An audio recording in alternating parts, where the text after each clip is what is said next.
All right, so we have a few Ask the Pastor questions. Number one here, and I have them in my notes, but I also have the actual papers so that I can do something fun. What is your favorite verse? Wham, that's the fun.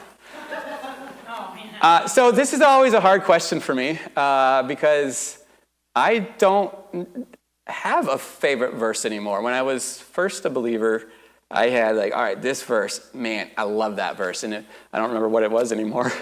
But there was a verse I really grabbed a hold of. What's that? Something like that. Yeah, probably. One of those kind of nice verses. But now really it's like when people ask me that, I'm like, well, whatever verse I need at the moment, And I'll go through phases in my Christian, recently in the past few years, God will give me a verse that I'll hold on to for a while. And I'll be like, all right, I'm fighting with this verse, and I need this verse.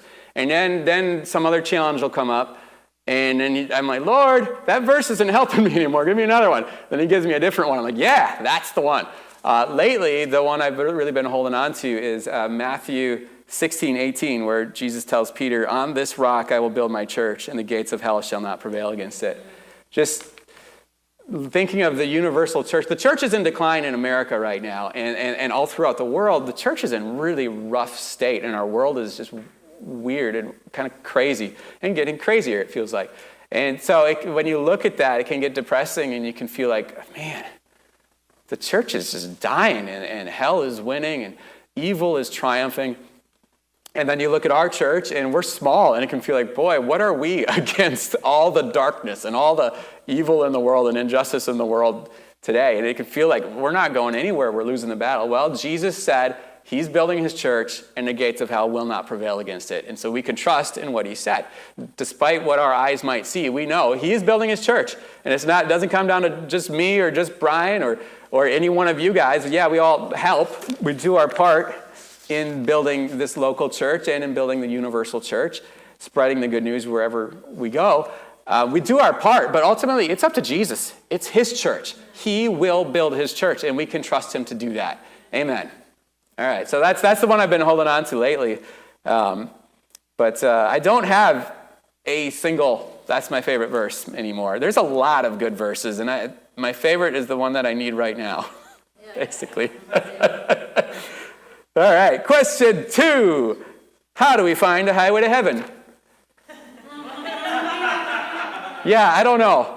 I didn't quite understand that. How do we find the highway to heaven? So Brian's remark on that was, well, isn't it a highway to hell? And I don't feel like we want to find that one. So how do we find the highway to heaven? How do we get to heaven? Stairway, there's a stairway to heaven. That was also what Brian said next, yeah. Are you guys married? You should really look into that. Do you mean how do we get to heaven? Well, Jesus said, I am the way, the truth, and the life. So the way to heaven is Jesus. And he said, Matthew 7:7-8 says, ask and it will be given to you, seek and you will find, knock and it will be open to you. For everyone who asks receives, and the one who seeks finds, and to the one who knocks it will be open. So, Jesus is the key no matter what. And if you need to know how to get to heaven, you go through Jesus. And if you're like, well, I'm not sure how to go through Jesus, well, ask, seek, and knock. It'll be open. You'll find. Just go to Jesus, and boom, you get heaven. It's all good. Yeah? Just realize what the answer is. Oh, yeah? Really, praise is the highway. Praise is the highway. Oh, man. This is a little, it's hard for me now. There's a lot of worship songs that are wonderful. That one has always bothered me. But Brian deserves to do that to me because I played Oceans this morning. And he can't stand Oceans. And he had to play bass for it. I saw you struggling though. I don't. Is the person who wrote that question about the highway to heaven? Are you here and you want to clarify what you meant, or you're here and you like seeing me suffer, or you're too embarrassed to admit you wrote? Watching on YouTube. Yeah, I'll wait till later. All right, question 3. And it says here, Pastor Jake. So this one is specifically for me. Brian, you're not allowed to answer this. And you will find out why. I think you know why. Who of all the Schuler boys is your favorite? Now, this is an interesting question because there's a lot I could say about this. There's a lot to choose from. So, similar to the verse, the one I need at the moment. No.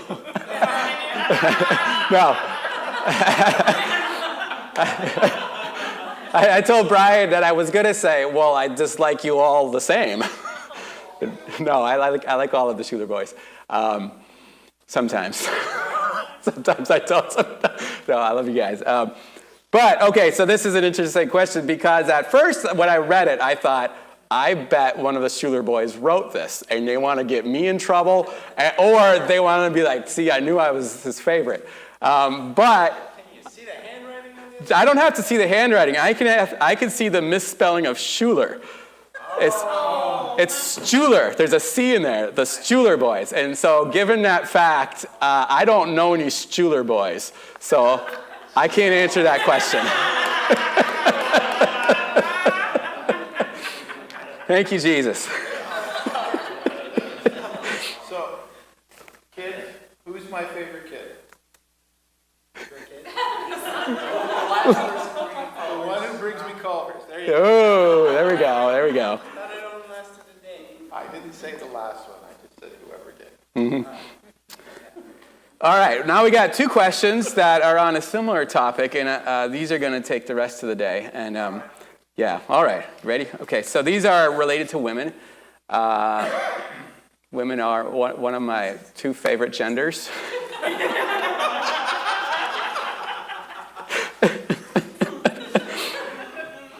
I told Brian I wanted the women questions, and he goes, that's Jake, always grabbing the... No, you didn't say that. That sounds really bad. Jake always grabbing the women. Of course you want the women or something like that. But all right, so these questions, let me get to the questions. Can you explain, this is question 1, in case you didn't figure that out, because it was the first one I played. Can you explain the role of women in the church? And in parentheses, especially as leaders, teachers, prophets, evangelists, and pastors. That is a very easy question to answer. Yes. All right. Shoot, Paul, can you get the paper for me? I'll come back to that, don't worry. All right, then the second question, I'm just going to say both the questions first. Second question is, how are women saved in childbearing? And that can go there. Oh, this one can, there's other questions on this one, so we'll save that for Brian for later. All right, so how are women saved in childbearing? And what is the role of women in the church, leaders, prophets, pastors, evangelists, all that kind of stuff? Well, I am gonna start with the second question first. How are women saved in childbearing? Because then that will help lead into the first question of the role of women in the church. This is actually, I like this topic. It's interesting to me for a lot of reasons. Not because I like looking at what God forbids women from doing or the restrictions that are placed on women. I like this because it's interesting to me. There's a lot of the topic of women in ministry. So there's a lot of overwhelming evidence that Jesus and the church lifted women up from their position in society, and it's very like pro-woman, if I can say that. In Greek and Roman society, and even in a lot of the Hebrew society, women were viewed as less than men, as inferior to men, as even like there were some comments made like the development of their brains is worse than even a small child and things like that the Greeks, the Romans, and some of the Hebrew writers would say, like really disparaging things about women, and Jesus wasn't that way. Jesus allowed women to come and listen to him and allowed women to be a part of the ministry. And yet, with that, then you would assume, so it's like a free-for-all, men, women, there's no difference, do whatever you want. But no, women, Jesus and the church and the Bible really do lift up women, and yet there are restrictions. There are some very clear things where it's like, okay, women aren't allowed to do that. Women aren't in that. Men can do that, but women no. And then you could flip it around and say, well, there's things with men too. Like, no matter what the media says, men still can't get pregnant. So too bad. If you want to get pregnant, you got to be a woman. And then some of these restrictions, so it's also interesting to me, because some of these restrictions placed on women in the church are very clear. To me anyway, I think they seem very clear. And yet, despite that, people get really passionate about fighting against that and resisting that. And they come up with all these theories and reasons why that doesn't mean what it says it means. And so that's interesting. I'm like, that's something I kind of want to figure more out about. And then also there are some key verses about women in ministry and women in the church that are really some of the most confusing, difficult to understand verses in the entire Bible. Like, the Bible has some things that are really easy to understand, and there's other things that are like, what is going on there? Some of the weirdest, most difficult to understand verses in the Bible deal with women in the church. And so you have people across the spectrum having different ideas of that. And so that all of that makes it like a topic that I go, this is interesting. I want to know more about this. So this last week, I read a bunch of articles, read a lot of Bible verses, listened to a lot of teaching on the topic of women in the church, and heard from stuff and read stuff that I agreed with, other stuff I didn't agree with. And I have my head just full of way too much stuff now. So hopefully I will share stuff that you walk away and go, oh, that's useful. And you won't just be overwhelmed and go, why did the guy in the grizzly bear shirt share that? Hopefully you'll have something that you can take with you that's good. All right, so how are women saved in childbearing? First, this comes from, well, raise your hand first if you've heard this verse before or heard this concept before. So there's some of you who have never heard this. That's not unusual. Brian was actually just telling me this week, he talked with the pastor about this. I think it was Brian. And the pastor was like, I've never heard that. Where's that from? And so it's not unusual. It's kind of one of those obscure verses that it's easy to, as you read the Bible, you just go, what? And then you go to the next one. So it comes from 1 Timothy chapter 2, verse 15.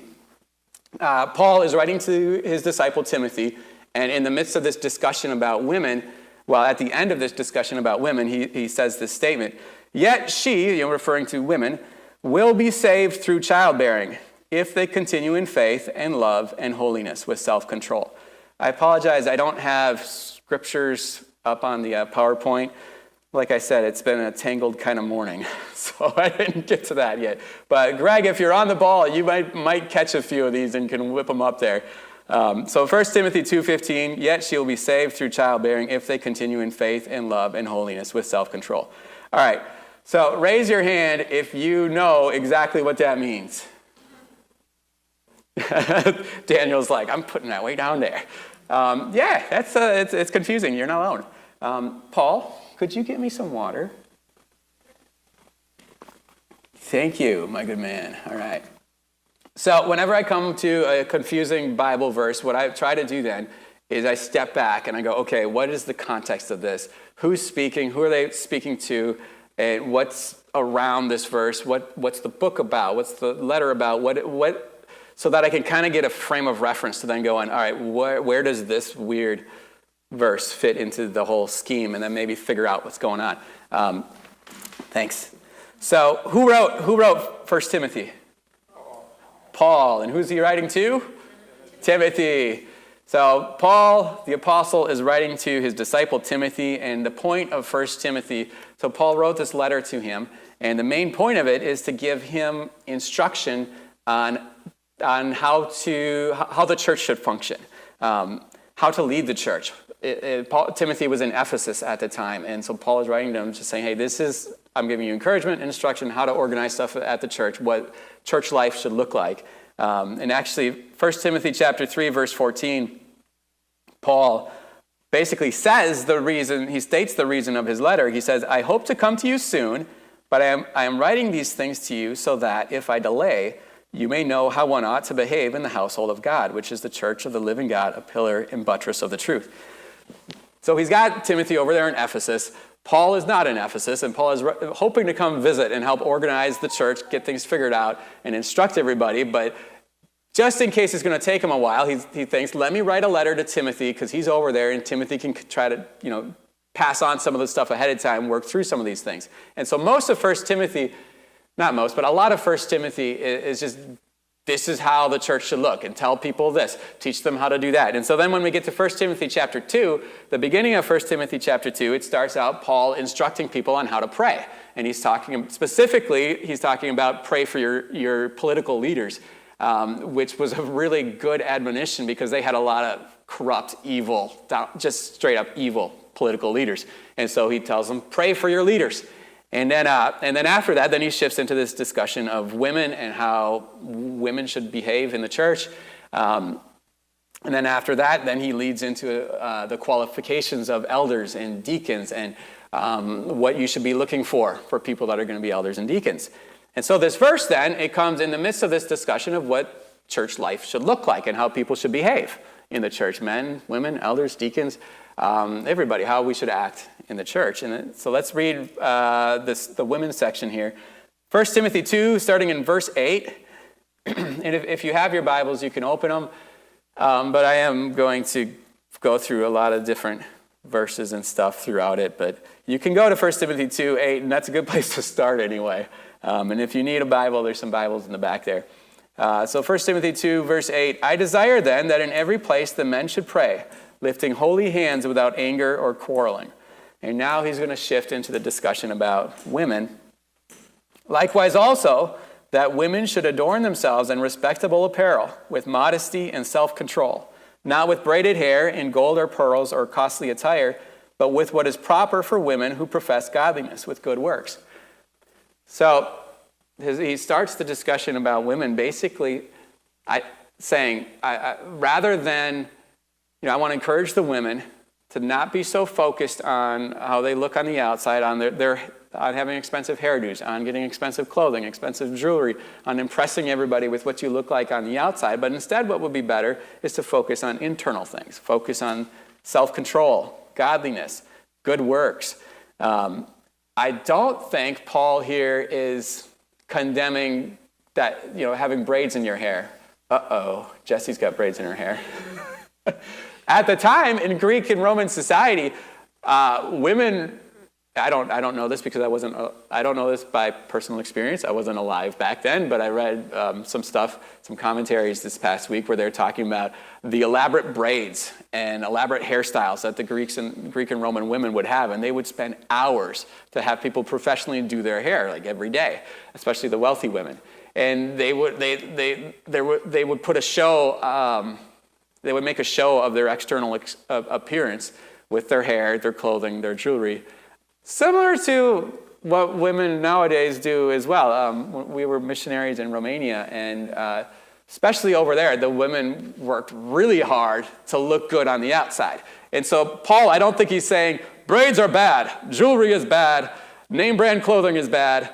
What I think he's saying, though, is, hey, in this culture, in your society, women focus way too much on, you've seen all their braided hair, and they're way too focused on that. It's an idol. Some of their clothing is an idol. Some of the jewelry is an idol. And so what he's saying is shift your focus, shift your priority. It's not the specifics of braids are from the devil.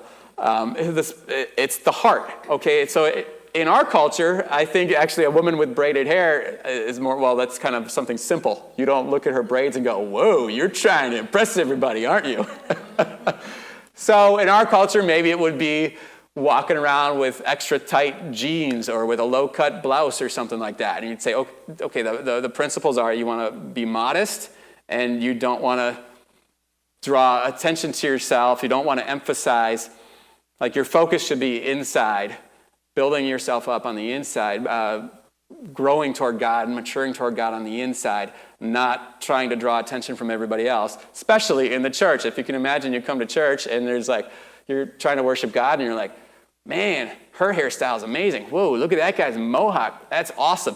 Whoa, I love his tattoos. And you're like looking around at what everybody's looking like instead of worshiping God. I think that's kind of the point of what he's saying here is like, look, the priority is the heart. So it's not the specific outer things, but whatever is causing a distraction, whatever might be an idol, whatever is a waste of time or money, don't do that. Focus on what really matters. Does that make sense? All right. It was funny. Well, there are churches. Romania. I loved Romania. I loved being a missionary over there. But we learned a lot about. Well, there were really good things in how the churches were done over there and how the Christians lived. But there were also a lot of really hypocritical, overly religious, legalistic type things. And so there were a lot of churches over there where if a woman came in with earrings, everybody looks and they're like, oh, she's going to hell. And yet, the woman would leave, and then she puts earrings on, and that's all okay. And everybody's like, oh, it's fine as long as you're not at church. Like, that's not the point. Okay. All right. Then we get to verse 11. Let a woman learn quietly with all submissiveness. I do not permit a woman to teach or to exercise authority over a man. Rather, she is to remain quiet. For Adam was formed first, then Eve. And Adam was not deceived, but the woman was deceived and became a transgressor. Yet she will be saved through childbearing if they continue in faith and love and holiness with self-control. Now, if you're more confused after reading the context, it's okay. All right, let's go into this. All right, there's a lot here, and I'm going to go. You're going to be like, would you just get to the answering the question? I will, don't worry. But I'm going to go through this a little bit slowly because then this helps answer the women in ministry question later on, building a framework. All right, so he starts out with some kind of radical statements here. Let a woman learn quietly. She is to remain quiet. So what's the deal with that? What does it mean to be quiet? Why is he telling the women to be quiet? And to make it worse, maybe your version of the Bible, to make it worse, make it more difficult, your version of the Bible, your translation might actually say, let the women learn in silence and remain silent. Yeah, that's what yours says? I heard you. Silence. Yeah, there's some versions that say that women have to be silent. And again, in our experience in Romania, there were churches, especially in the countryside, very traditional churches that say, well, it says the women need to be silent, and so at church, the women are not allowed to talk. And if a woman starts talking, everybody assumes, ooh, she is in major sin. And they'll go on shh. Men can talk, but the women no. That's what some of the churches do. And so they take it very literally. Well, it doesn't make sense that that Paul would be telling the women in the church to be completely silent. Why doesn't that make sense? Well, because Paul himself encouraged women to speak at church. 1 Corinthians 14:26, Paul says, when you gather together, each one, he doesn't say just the men, but he says each one has a hymn, a lesson, a revelation, a word in tongues, or an interpretation of tongues to share. He encourages the whole church in Corinth, when you come together, everybody come to share something. And he doesn't provide a qualifier.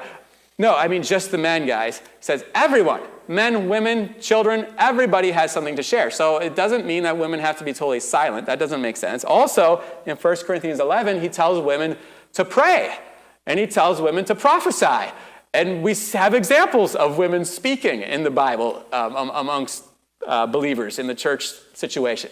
So that doesn't make sense, that we should expect women to be utterly silent at church. All right, so we throw that out. So what does quiet mean? It's interesting. There's a number of words in Greek that are translated quiet. One of them means to not speak. That word is not used here. The word that's used here is hesukia, which I probably pronounced all wrong, but I'm going for it anyway. It doesn't mean to be inaudible. It means to have a spirit of stillness, to have a heart of quiet, to be calm, to simmer down, to be relaxed. It's not about your words. It's not about not speaking words. It means be chill, be relaxed, be calm, have a spirit of quietness around you. It's the same word that he used actually in verse 2 of this chapter, just a few verses previously, where he's encouraging people to pray. And he says, to pray that you may lead a peaceful and quiet life, godly and dignified in every way. It's about just being calm and relaxed and quiet. You're at peace. Everything's okay.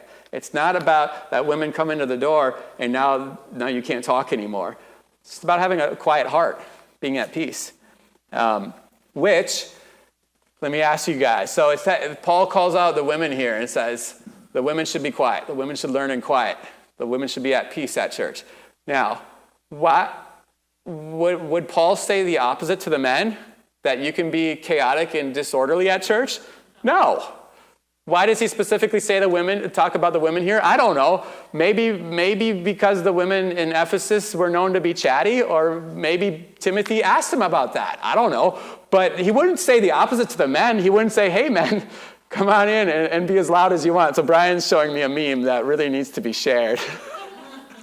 It's a picture of, you need to get that to Greg, so put it on the big screen. All right, we'll come back to the meme in a moment. It's about stillness. But if I say what's on there or show it up here, it's going to ruin it. So, you could read these verses and you could be like, well, Paul has no right to tell me I got to be quiet and still and relaxed at church. Well, everyone has to be relaxed and quiet and still at church. So, simmer down. Be relaxed, honey. Chill out. It's okay. We all need to be quiet and respectful at church. All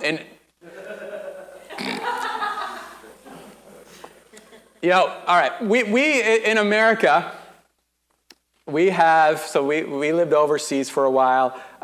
Many of you have traveled overseas, and there is a bad stereotype of the ugly American tourist, that they're loud, they're obnoxious, they share their opinions all the time, and they're pushy. And having lived overseas for 5 years and seeing Americans come in, yeah, they are very loud. And they can be pushy, and they can act like they know everything. And so it's sort of true, but not entirely true. So there's this stereotype of Americans being very loud and boisterous all the time. Well, the Bible encourages people throughout the scriptures to have a spirit of quietness, a spirit of stillness about them. Proverbs, 2 different times in Proverbs, it talks about the foolish woman, and it describes the foolish woman as loud, clamorous, boisterous. So there is this connection to, the Bible does encourage having a quiet heart, a spirit of stillness. Isaiah 42 about Jesus says, he will not cry aloud or lift up his voice or make it heard in the street. A bruised reed he will not break, and a faintly burning wick he will not quench. In 1 Thessalonians 4:11, Paul says that we should aspire to live quietly and to mind your own affairs and to work with your hands. 2 Thessalonians chapter 3, verse 12. He says, such persons we command and encourage in the Lord Jesus Christ to do their work quietly and to earn their own living. The Bible really does encourage men and women to just be chill, be calm, be relaxed. And especially if you imagine in a church gathering, it doesn't help anybody if anybody's being all super loud and boisterous and trying to draw attention to themselves. It's about Jesus. We're here for him. And so here in 1 Timothy, he points out, make sure the women are calm and relaxed and that they're not just getting all loud and obnoxious. Greg, you got the meme? Not yet. All right. Well, maybe we'll share it afterwards. All right. Then the next thing, not only does he tell the women, hey, you got to be quiet, then he brings up something about teaching that could be offensive if you want to take it that way. He tells them they can learn quietly, that it's okay for women to learn, which is actually a pretty radical thing for him to state at the time, because in that culture, women were not allowed to learn. They couldn't go to the schools.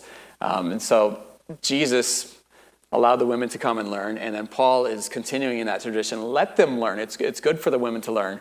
But then he says, I do not permit a woman to teach or to exercise authority over a man. And then he repeats something similar in 1 Corinthians 14, verse 34, about not allowing women to have authority and to speak, to teach. How does it go? Oh, shoot. Well, something similar there, but now I'm forgetting what exactly the verse was about. My head is full of random verses right now. But not my favorite one, because I can't remember my favorite verse. So, does Paul have a problem with women teaching? Would Paul get all offended if, you handed him a book by a woman author and he'd be like, what the heck is this? Heresy, women aren't allowed to teach. Or Jesse has taught a couple times here. Annie has taught here. Jesse teaches in the women's meeting. Would Paul, if he heard that Jesse had a women's meeting and was teaching them, would he be all like, that's not good. Women aren't allowed to teach. Or most of the women here have homeschooled their kids, and so that requires teaching. You're teaching the kids. All of my kids know how to read and do math because my wife taught them how to read and do math. And any other thing they know, well, half of it's from her, half of it's from me. So was Paul offended by the fact that women are teaching? Is that the issue here, that he doesn't want women to teach, or is there something else going on? I don't think he has a problem with the teaching itself, because he does. Titus 2, he encourages older women to teach the younger women how to behave in the home. And so there's encouragement for them to teach there. Also, women are encouraged to teach their children and to raise their children well, which requires some teaching. However, counterpart to that, there's a lot more verses that tell the men to teach your kids. So guys, you don't get to just blow it off and go, yeah, my wife will figure that out. The guys are told more often, maybe because God knows the guys will blow it off if they're not told. And then Priscilla, there's the story of Priscilla and Aquila, where they encounter Apollos in Acts 18. In verse 26, it says that Priscilla, along with her husband, explained to him the way of God more accurately. Apollos was preaching. He's kind of a big shot. And yet God chose a woman with her husband, but he puts her name first to go and explain to him the way of God, the gospel, more accurately. So I don't think Paul and I don't think God has a problem with a woman teaching. I don't think that's the issue here. In Proverbs 31, verse 26, too, this verse is great. It's in Proverbs 31, full of great verses of encouragement to a woman to figure out, to see, okay, this is a picture of a godly woman. Verse 26 says, she opens her mouth with wisdom, and the teaching of kindness is on her tongue. So I don't think God or Paul have a problem with the teaching itself. The main issue seems to be to teach or exercise authority over a man. It seems to be the having authority over men in the church. That's the issue here. He doesn't want women to run the church. And you can be upset about that. You can argue about it, whatever. But it seems that the evidence is clear that for some reason, God does not want the women running the church, exercising, having authority over the men in the church. He wants men to run the church. Now, the question, what's that? Amen. And a women. So, Paul forbids women from running the church. And it'd be easy, I could just say that for the second question. I could be like, well, the question on women's role in the ministry. I'm like, well, you can't run the church, so there you go. Then it's easy enough. I could say that. It's in the Bible, so there you go. But I always go, well, why? Why? A woman could run a restaurant, and she could kick butt at that, and does amazing.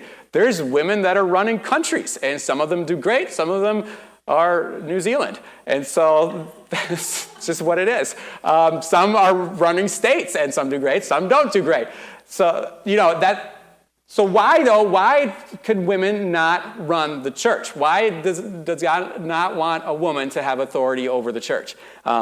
Maybe some of you have wondered that as well. And so some of the suggestions are, some people have said, well, Paul is saying this because it was not culturally acceptable at that time in their society. And if they wanted people to come to church, and if guys would come to the church and see a woman pastor, they would have been like, well, I'm not joining this movement. And so Paul, because he was so concerned about how people felt, and he was such a man pleaser, that, that he said, no women, guys, I would love to let you lead, but I can't. Guys won't come. No, Paul didn't care about cultural norms. He's confronting them constantly. Others say Paul himself was a bigot. He was just an old barbarian who wasn't enlightened like we are, and so Paul didn't get it. No, that doesn't make sense, because God had trusted Paul to build his church, and he entrusted Paul to write scriptures and give us instructions on how the church should function. So why would God choose someone that was less enlightened and just didn't get it? That doesn't make sense. Why would God allow some barbarian bigot to put a barbaric, bigoted viewpoint in there? He would have scratched that out somehow. He would have put it in Paul's mind, yeah, that's not a good thing. Don't put that in there. And then he wouldn't put it in there because God knew what he wanted in the scriptures. So that doesn't make sense, that it was just Paul's personality and he was flawed. Or, the other option is maybe Paul is getting at some truth here that's beyond culture, that there is something real that God is trying to communicate through the fact that men lead the church, not women. All right, so let's go to verse 13 then. Paul tries to explain this, why he doesn't want women to exercise authority over men in the church. And why does he say teach or exercise authority over men? So one of the principal jobs of the elders who do have authority over the church is to teach. And so I think that's why there's the combination there, that it's not the teaching in particular, but it's the teaching in authority over the church. So now he provides some evidence. He backs up his claim that is not that ruling the church is for the men, not for the women. Verse 13, for Adam was formed first, then Eve. And Adam was not deceived, but the woman was deceived and became a transgressor. All right, that totally clears it up, doesn't it? No, now it's even muddier. I'm like, well, what does that have to do with Adam and Eve? Because a woman nowadays is not Eve. Eve was Eve, and a woman nowadays is nowadays. And a man nowadays is not Adam. That's two different things. And so what does he mean by this? But before we go look at what that means, there is something important in the fact that so when Paul wants to back up his claim to the fact that women should not lead the church, women should not rule in the church, he doesn't say, because this is culturally not acceptable, or because I've just noticed it doesn't work out well, or because women's brains are smaller. No, he says because, look at Genesis, look at the foundation, look at the beginning. So he traces it back to this is something God established, so that's something important we got to keep in mind. And also, this is something that's irrelevant of culture. Cultures change, generations change, expectations of cultural roles, that will adjust through the years. But Adam and Eve and their story, that doesn't change. It is what it is. And so he builds his case based on something that is in the Word of God. It comes from God, and it's irrelevant of culture. So he's not concerned about culture. He's concerned about being faithful to what the Word of God says. But what does he mean by that? What does he mean about bringing up the whole story of Adam and Eve and bringing sin into the world and Eve being deceived? Adam wasn't deceived, but Eve was, and then she led him into sin and all that. Why does he bring that up? And people have different thoughts about that. Some say, well, he's trying to let the women in Ephesus know, he's trying to let Timothy know that women are more easily deceived than men are. Women just don't have the intellect to figure things out. That doesn't make sense at all. Because then why would he encourage women to prophesy? If they're more easily deceived, shut your mouth. You don't think you heard from God. If they're more easily deceived, they're not going to be hearing from God. They're hearing from wrong spirits. So why would you want them to prophesy? And why would he encourage the women, the easily deceived women, to teach the young women who are easily deceived? Why would you take those who are easily deceived and have them teach the people who are most easily deceived? That'd be the worst situation of all. He'd tell the men, he'd be like, guys, you're going to have to teach the women because these women are so deceived they can't teach anybody else. And you know how they are. No, so I don't think he's making a general statement that all women are more easily deceived. And I've heard people say that, and I think, well, that's kind of insulting to women. I don't think he's saying that. Another suggestion is that Paul is saying that because Eve was deceived in sin and brought sin into the world, she's more guilty than Adam. And so one of the punishments of her guilt is that she doesn't get to lead in the church, that Adam gets to lead now. That doesn't make sense either because, well, ultimately, they both screwed up. They both allowed sin into the world. And if anybody should take more of the blame, I would say it's Adam, because Adam was not deceived. Eve was deceived. And if you're deceived and you sin, it's like, well, you didn't understand it right. You got confused. Okay, you're still guilty for sinning, but I get it. You got deceived. Adam, it doesn't say he was deceived. Adam knew what he was doing, and he sinned anyway. So that seems worse to me. And then Adam was supposed to care for her and protect her. Where was he? When that snake started talking to her, was Adam like, oh yeah, cool, you got a boyfriend over there? Seems like a nice guy. Like, come on, go talk to your wife and help her. Stand in between her and the snake. What's your problem? So if anybody was more guilty, I think it's Adam. And if anybody, so if this is related to the guilt and the original punishment there, Adam should take more of the blame than Eve should, in my mind. So I don't think it's about that either. So what is he talking about? Well, I think he's pointing at the fact that he's bringing up this story. He's saying, all right, God made Adam first, and then Eve. And he's saying there's a reason for that.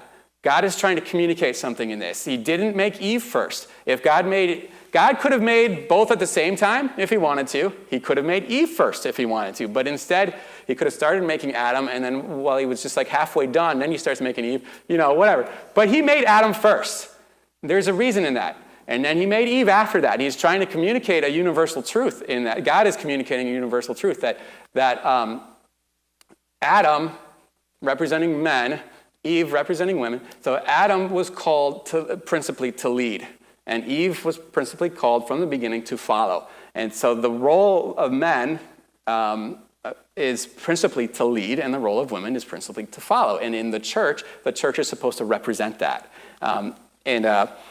Where am I going here? All right. So, and then why does he bring up the whole story of Genesis and Eve being deceived, taking the fruit, getting it to Adam. Adam takes the fruit. Sin comes into the world. I don't think he's trying to heap more guilt on women or men there. I think he's just saying, look, this is what happened, but Adam was created first, and he was created to lead. Eve came second out of Adam, and she was created to follow. Had Adam led and Eve followed, Eve would not have eaten the fruit.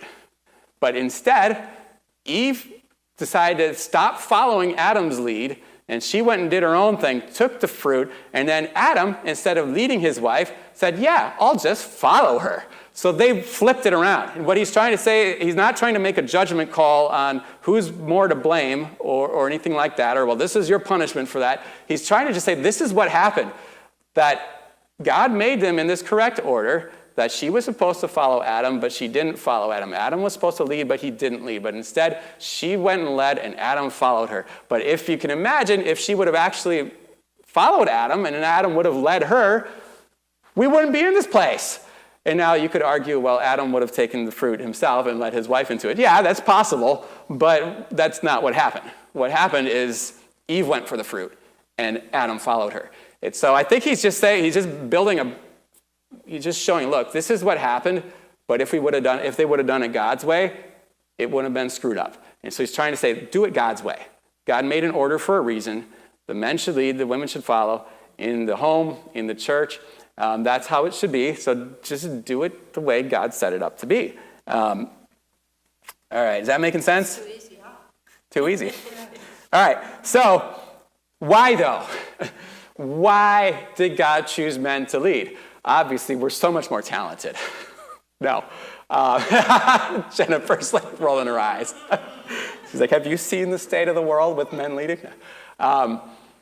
It's not because of some inherent qualities in men, and God's like, you guys would be way more equipped to lead the church. Maybe some men, yes, but you could see some women, you say, man, you could do a pretty good job leading, but no. I think the principal reason, if you look in Greek, the word for man and the word for husband are the same.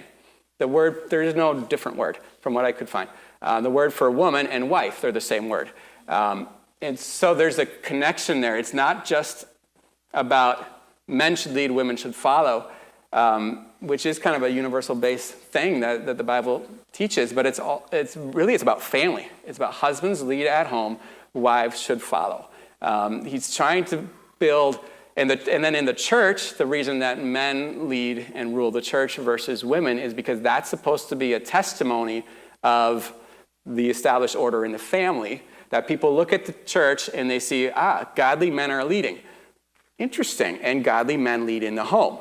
And women are following at church. Women follow in the home. It should be a testimony that points to how the proper order in the family, and it should be a testimony of the proper order in the universal church. You see the order in the local church, men leading, women are following, and then you go to the universal church, the bridegroom leads, he's the head, we, the bride, we follow. So it's supposed to be this testimony, this witness pointing at a deeper truth. And then another level, it should point toward the order in creation, that God is our father.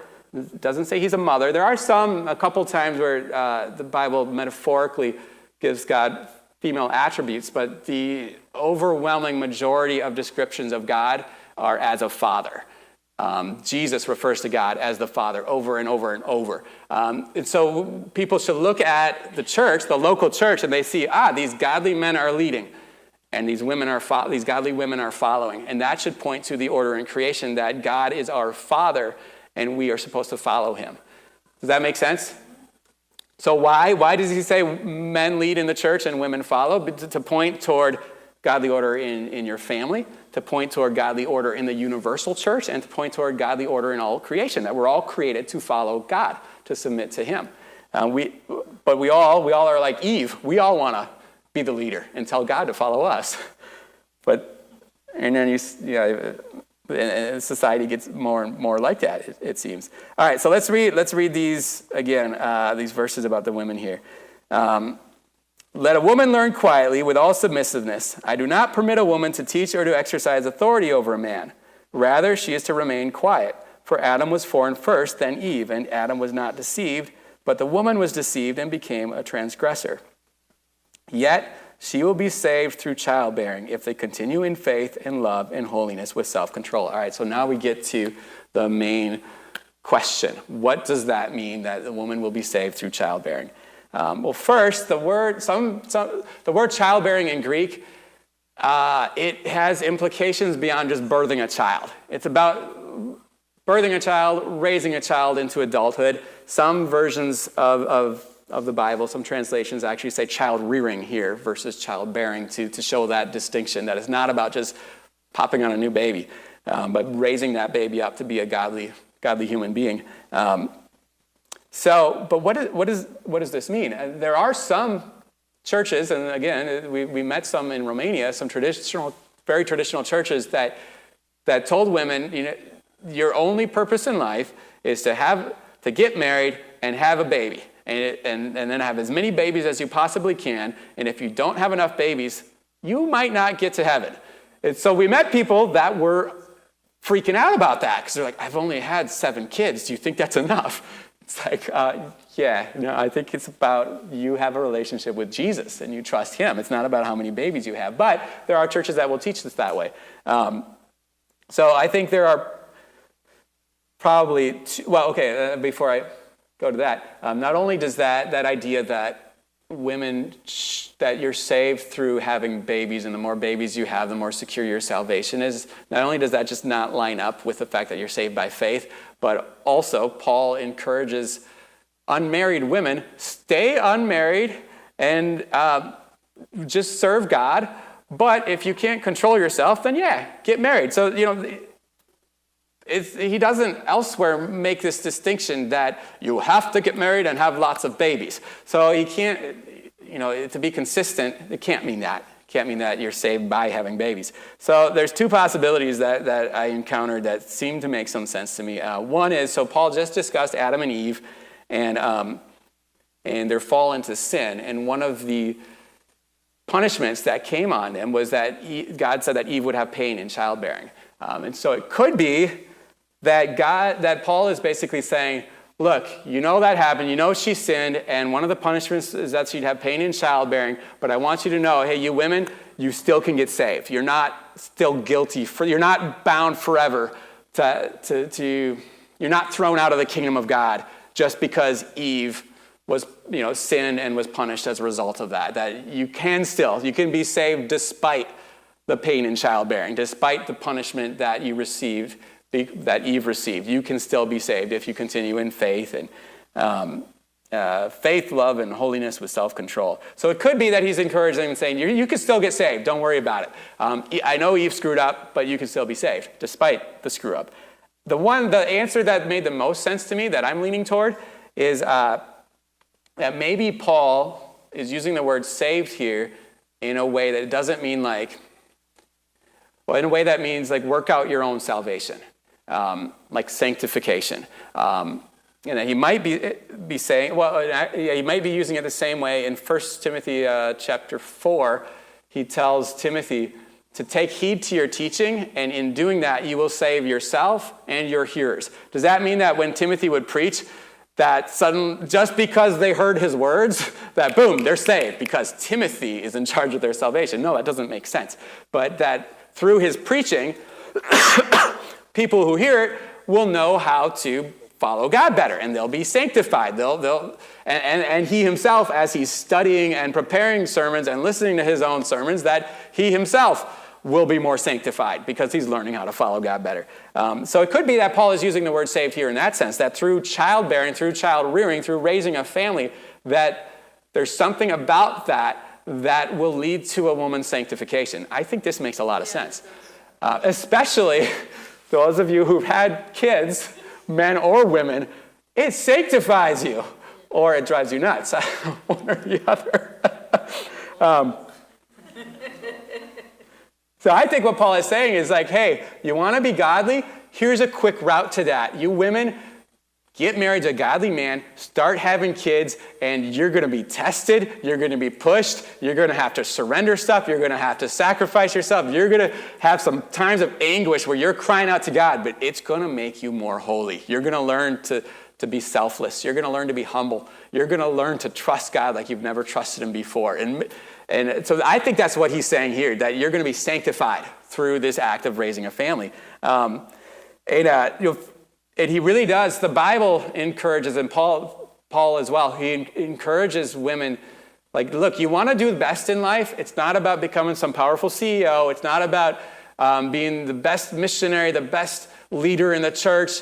That's fine stuff. But you want the best in life. The best in life is if you raise a family, because no longer will you just, like, let's say a woman decides, I want to be a pastor. I want to be a missionary. Okay, well, that's cool. She's a missionary. What if instead she says, I'm going to raise a godly family. I'm going to have as many kids as I can, and I'm going to pour myself into those kids. I'm going to train them and teach them, and then they're going to grow up, and one day you're not going to just be you're one lone missionary, but you've got 6, 7, 12 missionary kids that you've raised up that are bringing the kingdom of God all over the place, or 3 or 4, however many kids you have.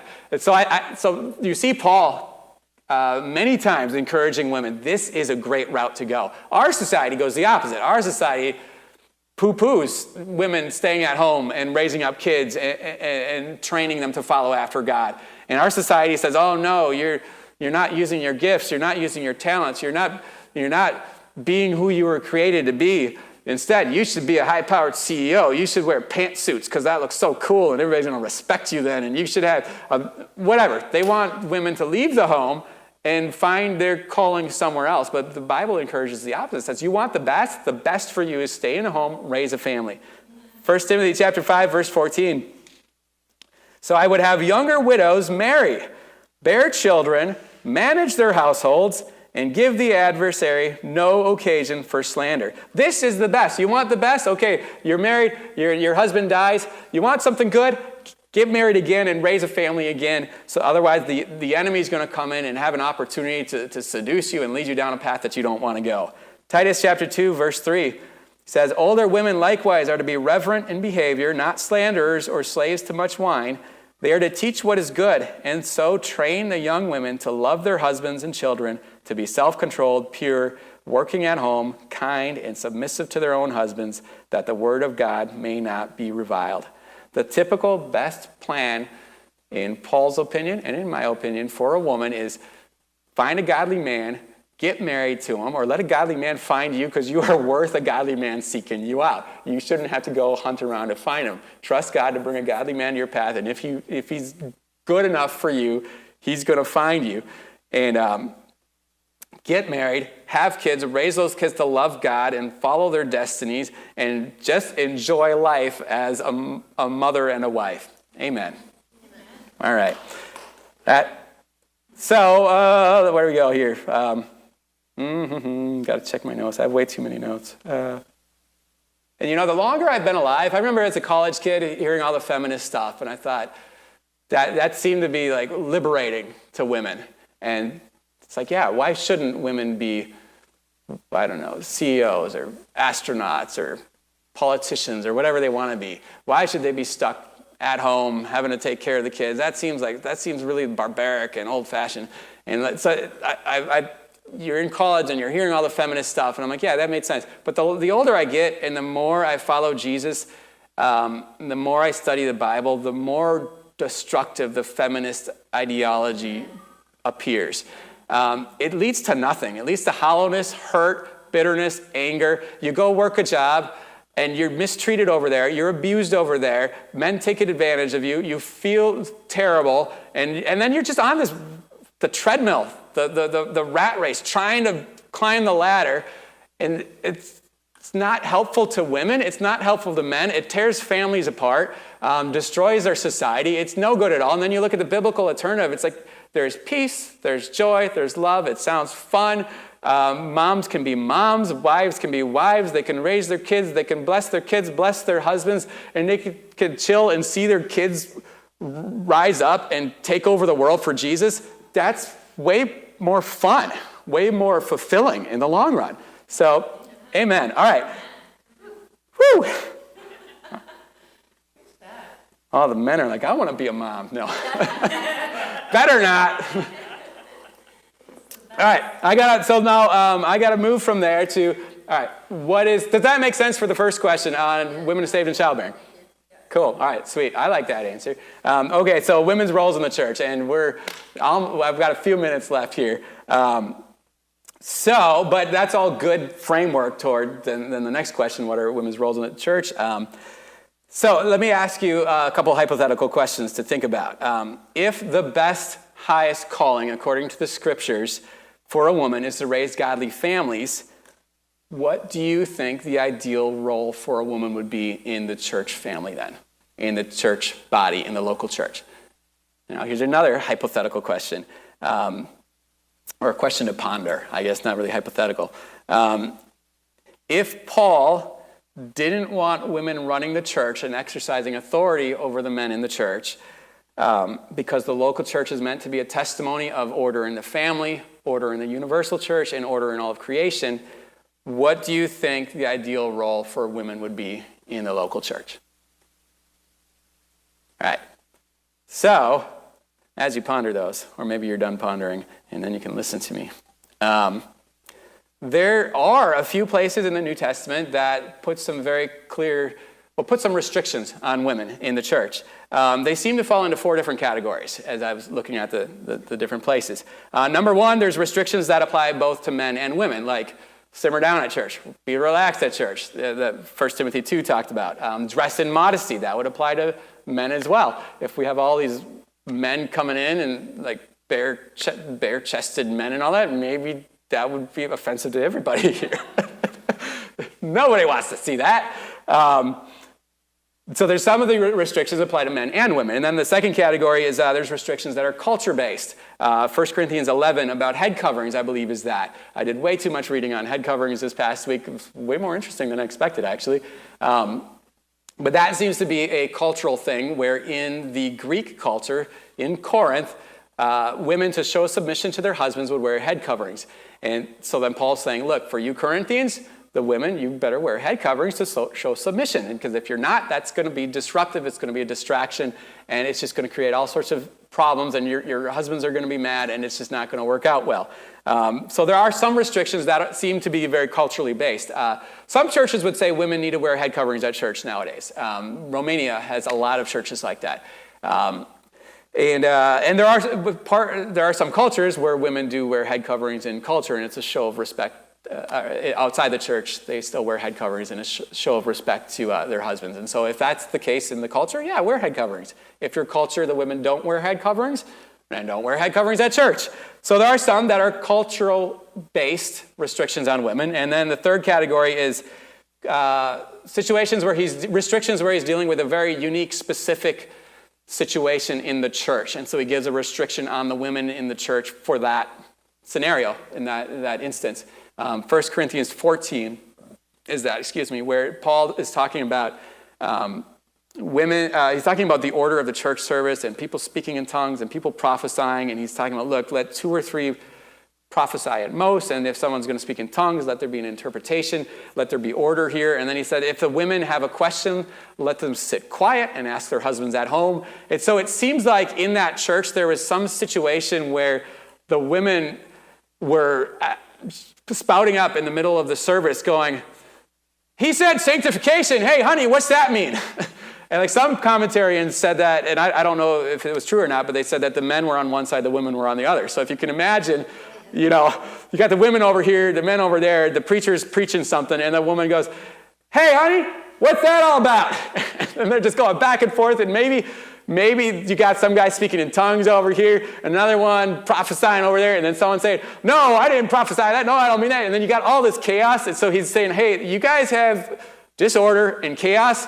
You don't make any sense. Nobody's getting blessed by what you're doing. So, all right, if you're going to speak in tongues, just make sure someone can interpret it. If you're going to prophesy, one or two or three at most, keep it in order. And elders should judge. Women, you got questions, ask at home." So there's some restrictions that seem to be dealing with a specific situation in the church, and Paul is giving advice. This is how you can deal with that. We can still find principles out of that, like women, ask your husbands at home. The principle there is don't disrupt the church service with your question, which we've had some people do that sometimes, and had to tell them, look, we'll talk about that later on. Then the fourth level seem to be restrictions like 1 Timothy 2 talked about, women not running the church, restrictions that are based back in the story of Adam and Eve. God made Adam first and then Eve. Restrictions that are meant to maintain the church, the local church, as a testimony of the proper order in the family, the universal church, and all of creation. So those seem to be the four different categories of restrictions placed on women. So given these restrictions and the questions I asked you to ponder previously, what roles would you say are probably off limits for women in the church, local church? What do you guys think? Any thoughts, or you're too scared to say? Or I'm being confusing. So if women are not supposed to run the church, and if there are, that's the main restriction that's given on women in the church, and then there's some restrictions that are specific instances, like women interrupting the service. If there's cultural-based things like women should wear head coverings, that doesn't apply anymore. If there's restrictions for men and women, like dressing in modesty and all that, what roles in the church, in church ministry, do you think women are not allowed to participate in? Whatever roles are running the church. So what roles would that be, running the church? What's that? Deacon? So there's some debate about deacon. Anybody else? Pastor. So it's basically pastor, elder, apostle, possibly deacon. Deacon, I'm leaning toward off limits the more I've been studying it, but there's some debate on that, which I can come to. So if those are the off limits roles, what else can women do in the church? Everything. Everything else. Every stinking other thing you want to do. You can heal the sick. You can raise the dead. You can teach a Bible study. You can lead a prayer meeting. You can clean the church. You can do children's ministry. You can do the youth group. You can do an outreach. You can do evangelism. Whatever. If it's not being an elder pastor, not being an apostle, not being a deacon, which that's a possibility, you're good to go. Do what you want. But just to drive, not to beat a dead horse, but to emphasize this a little more, because our culture is so egalitarian and they don't like looking at differences between men and women and all that. Just to emphasize it a little bit, there is no place in the scriptures for women to have governmental authority in the church. And we could see the evidence from Jesus on down the line. Jesus had 12 apostles to be the foundation of the church. None of them were women. He had women that he highly respected and said amazing things about. He allowed them to follow along in the ministry, and they ministered to him and they ministered around him. And yet he chose none of these women to be apostles. That seems to send a message. And I don't think the message is that Jesus cared about what his culture thought, and that the people at the time were just old-fashioned and they couldn't deal with women to have leadership over the church. If he cared about what society thought about his disciples, would he have picked a tax collector to be one of his disciples? No, he wouldn't have done that. He doesn't care what society thinks. He cares what God thinks. And so he chose only men to be the apostles. None of the New Testament apostles were women. There are, outside of the 12 apostles, there are, I forgot how many, Do you remember, Michael, how many apostles were named? About 26, I think. About 26. So they're all named, and none of them were women. There's one, if you look this up, if you go on Google and you're like, were they really all men? Well, some places you'll find they'll say someone named Junia is named as an apostle, and that's a woman. Well, that does seem to be a woman's name. There is question on whether that is an apostle. You look at what's said about them, and it doesn't, I don't think so. The evidence is very, very poor, and you got twisted a little bit. Other people say Phoebe, too, that Phoebe was an apostle. Well, that evidence is worse than with Junia, I think. Nowhere does it say Junia, the apostle, or Phoebe, an apostle. No, it just has some words that people go, oh, that seems like that would be an apostle. Doesn't say an apostle. None of the New Testament elders were women that we know of. And the Greek word that's used for elder, it has a male and a female form. The only one that's used in the New Testament is the male form. It's like if you were to go to a restaurant, you have waiters and waitresses, right? One means male, one means female. Well, they had, for elders, they had a male and a female version, elder, overseer. But only the male one is ever used. And so there may have been no New Testament deacons that were women. We know that there were men that were deacons. There's one woman, Phoebe, who's called a deaconess, basically. But the word for deaconess is the same word for servant. And so does this mean that she had an official position as a deacon, a female deacon in the church? Or does it mean that she was just one of many servants and people who served in the church? I could be convinced either way. I'm leaning more toward, though, that she was just a servant in the church, because when they picked the 7 deacons, they were men. And so it seems like that one of those would have been a woman if the message, if the Bible wanted to say women could be deacons as well. But I could be convinced the other way. I might be willing to budge, because deacons have delegated authority from the elders. They don't have governmental authority over the church. They have authority. The elders have said, okay, you can have authority to run this thing, the coffee bar, or the prayer ministry, the youth group, whatever. They can run a certain thing in the church, certain ministry in the church, but they wouldn't be running the church. And so I could go, that's debatable. All right. So also, elders and deacons are said that both, though, say that they have to be husband of one wife. Something very difficult for a woman to do, to be a husband. And then Paul in 1 Timothy 2, he talked about that he doesn't permit a woman to teach in authority over men. So the Bible seems pretty clear. The role of running the church is for men. Again, because it's supposed to be a testimony of the order in your family, the order in the universal church, and the order in all of creation itself. All right.